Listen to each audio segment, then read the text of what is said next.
अरे ये भौजी एगो बात बोली हो। काहे ना देवर जी बोली। तो सुना ना, अपना गांव में एगो सेट करा दो ना। का? अरे तो खिसियात काहे बड़ो, एगो लड़किए नु कहतारी। अच्छा हाँ हाय सुन ला। बोला।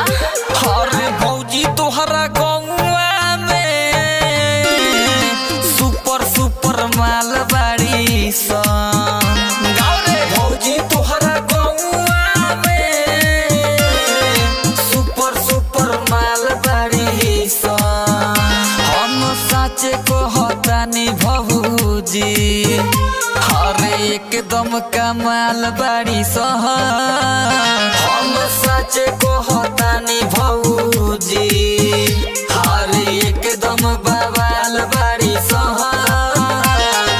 भौजी तोहरा गौवा में सुपर सुपर माल बाड़ी सन। अरे भौजी सच कहतानी हो। ठीक बा देखतानी।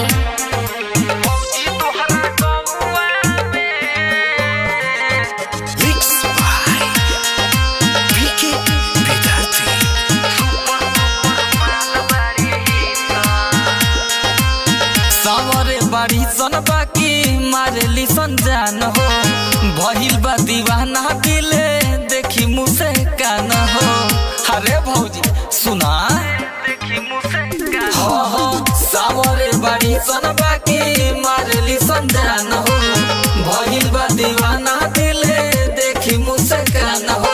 कोयल जैसन मीठी बोलिया पगली वो बोलेली सन। कोयल जैसन मीठी बोलिया पगली वो बोलेली सन। हम करियब केतना तारी आसमान के उचान बाड़ी सन। भौजी तोहरा गौवा में सुपर सुपर माल बाड़ी सन।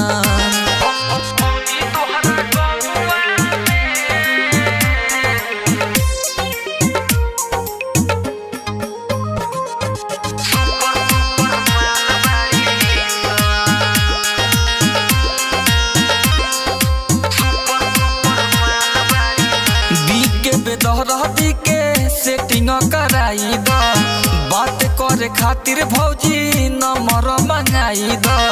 अरे भौजी मंगा दो।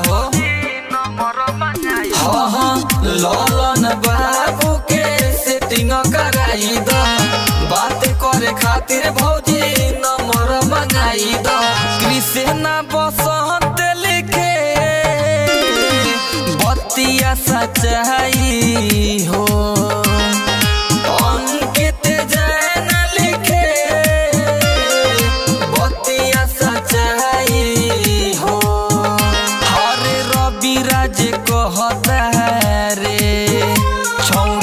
एकदम धमाल बाड़ी सन। भौजी तोहरा गौवा में सुपर सुपर माल बाड़ी सन। अरे बहुत स्मार्ट बाड़ी सन हो।